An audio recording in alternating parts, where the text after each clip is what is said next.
With the release of Total Warhammer 3, I've been spending a lot of time playing as the races of the old fantasy world, seeing what they believe in, what they cherish the most, and how they act on and off the battlefield as I absorb lore about these factions like a bulimic sponge. And in a conversation that I promise you will see how it's relevant, one of my friends asked me if I would rather be a Russian soldier during World War I or live in the world of Attack on Titan. Obviously the correct answer here is suicide by any means possible. I mean, both of those options are absolutely horrendous, but it got me thinking. If there was one faction in any of the Warhammer settings I had to live as, which one would it be? Which Warhammer faction would give me the most amount of happiness and satisfaction in life where I suddenly would become a member of them like the world's most self-inserted isekai? And I came to the conclusion that the faction I would pick is the Ogres of Fantasy. Now there may be, some civilized debate over me picking the damn Ogres for this. I mean, I do some for the Elder after all, and the Elder when they're not fighting are basically a perfect post-scarcity society. Or perhaps you say that the Necrons would be perfect, with them all being immortal beings who can repair their bodies after more or less complete destruction. Or the High Elves / Lumineth Realm Lords, or one of the Dwarfs, or God knows how many other factions you might say is best to live as. And to be fair, a lot of factions in Warhammer do have pretty decent standards of living, even by our real life standards. Not just the standards of living of a peasant who has to deal with demons from hell every other Tuesday. But even taking all of these factions into consideration, I still think the Ogres are the faction and race I'd choose to be if I had to pick one to live as in either Warhammer setting, 40k, Fantasy, or Age of Sigmar. Here's why. So the Ogres like food, right? That's literally their whole shtick as a race. They love nothing more than to eat mountains upon mountains of food. On top of that, they're incredibly strong, stupid, brutish semi-nomads living in the mountains of Morn, located in scenic middle of nowhere in the Warhammer world, surrounded by incredibly hostile wildlife. They spend all their time eating, killing things to eat, and making mercenary companies out of themselves so they can afford to buy more things to eat. Why on God's green earth would I say a race of gluttonous morons like the Ogres are the best race to be if you had to live in any of the settings? First, let's discuss strength. Do you know what's stronger than an ogre in terms of beings that the ogres will regularly make contact with? Nothing. Absolutely nothing. From Khorne to the people of Bretonnia to Cathay to even most demons of chaos, nothing is stronger than an ogre. You might say that the average ogre isn't nearly as strong as a bloodthirster or one of the dragons the high elves can wield or any other number of elite units in the Warhammer settings, and you'd be right. But the thing is, how often are the ogres encountering those? How often does the ogre mercenary unit employed by the orcs wake up and find out that Scarbrand has wandered into the camp? Not very often. Usually an ogre will wake up, find the nearest Gnoblar, eat it whole, and then walk over to the cafeteria for breakfast proper. And he'll do something like, I don't know, hire himself out to a caravan of humans in exchange for a couple dozen pounds of meat.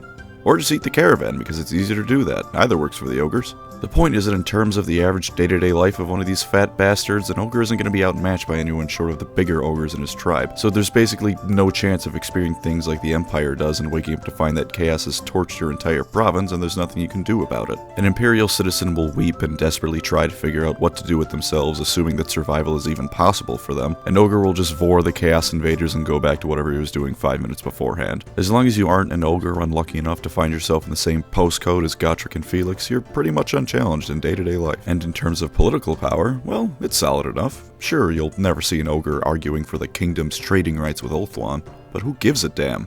Not the ogres. In terms of political power, they have absolutely everything they need. Most people the ogres come into contact with can be bullied into giving them pretty much whatever they want. Some governor in Araby can be pretty easily convinced to give an ogre tribe all the gold it needs when the other option is being devoured alive. Sure, there's no ogre emissary in Altdorf, but who gives a shit? There's no point in the ogres doing anything like that because it takes more brain power than they have to turn that kind of influence into burger meat. Which nonetheless brings me to my next point. They're neighbors. Now, even with their immense power and girth, if they were next door to the strongest factions in the Warhammer world like Chaos or the Empire or one of the Elves, they still probably wouldn't be worth choosing to be the Warhammer race to live as. But those factions aren't their neighbors. Their neighbors are dwarfs who never leave their goddamn holes unless continent-wide destruction or greater is about to occur, the Skaven, who are basically free food as far as an ogre is concerned, and Cathay, who send caravans of money and or food to the ogres through the mountains of Morn. Not intended for the ogres, sure, but that's where it ends up. Their non-civilized neighbors include Yetis, also known as food, Mournfangs, also known as cavalry and or food, and Stonehorns, really big cavalry and or really big food. No one around them is a threat to their civilization or way of life. In fact, because they're often hired as mercenaries, their neighbors encourage their gluttonous ways of life. So as an ogre, not only would you never be conquered, you just end up being encouraged to help your neighbors with their issues in return for even more food. Your way of life is literally never in danger. Speaking of neighbors, if you're an ogre, you have an entire group of beings dedicated to making your life easier. Gnoblars. Now sometimes Gnoblars are goblins that serve the ogres, sometimes they're something else entirely, just happen to look like goblins, sometimes they're a distinct subspecies of goblin and greenskin. I don't care what they are, and neither should you. What matters is that as an ogre, these bastards are at your beck and call. Need some expendable units in a fight? The Gnoblars are great at catching arrows with their faces. Need someone to ferry supplies and materials for you? The Gnoblars aren't busy doing anything, they'll hold all your shit. Need something to eat? The Gnoblars will get it for you, and if there's nothing on the menu they bring you want, then no worries. Just eat the fucking Gnoblar. As an ogre, you have an entire race of beings dedicated to being your servant for all your menial tasks. If you don't want to do it, you probably don't have to do it. Now, assuming you are a functioning human being, concepts like an entire race devoted entirely to servitude might make you think troubling thoughts like rights inherent to all living beings and the like. You know who doesn't have those thoughts?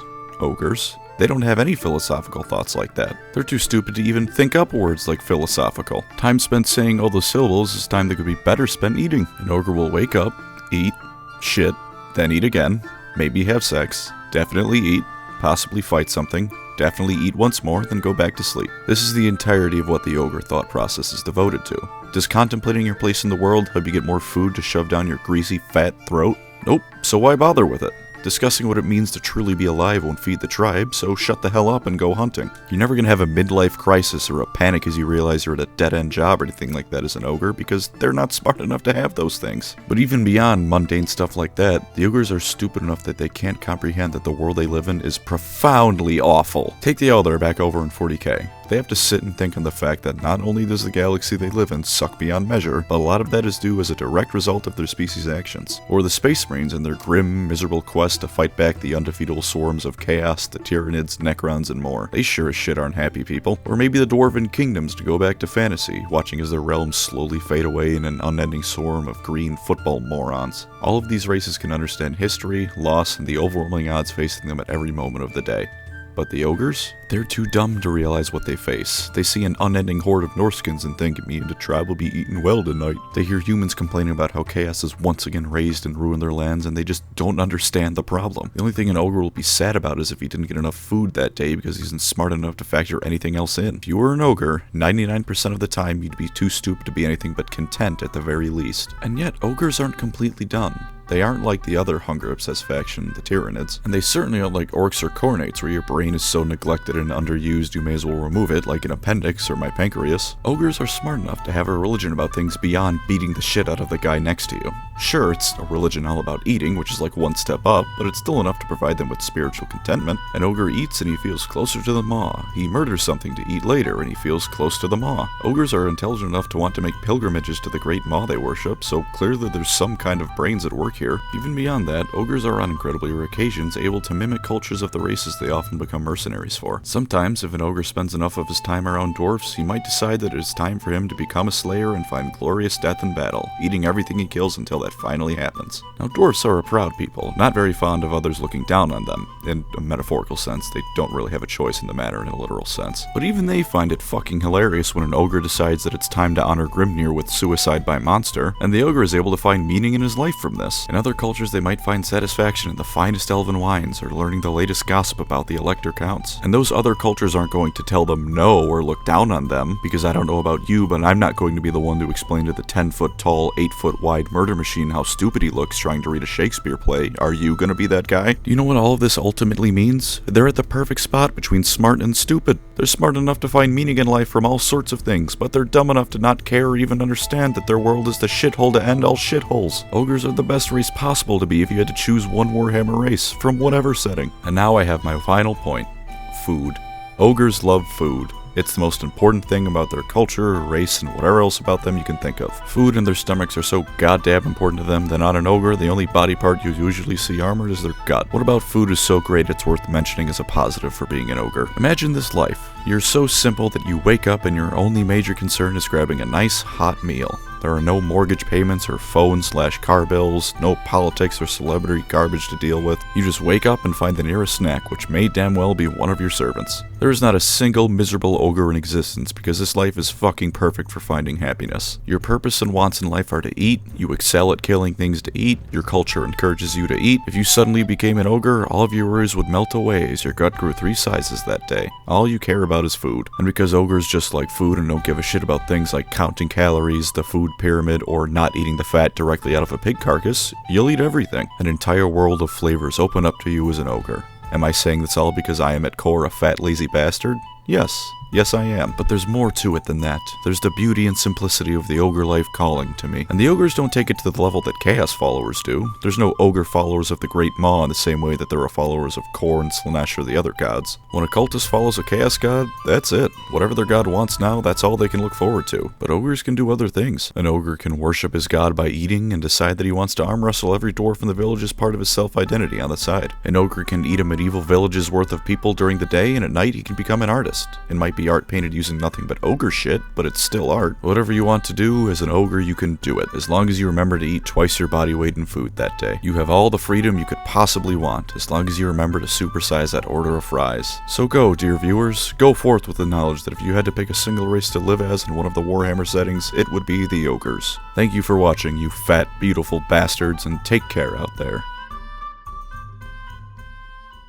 Also, they have the best songs in the world. Move over, sea shanties. It's time for tavern bands belching out the most shockingly obese lyrics ever.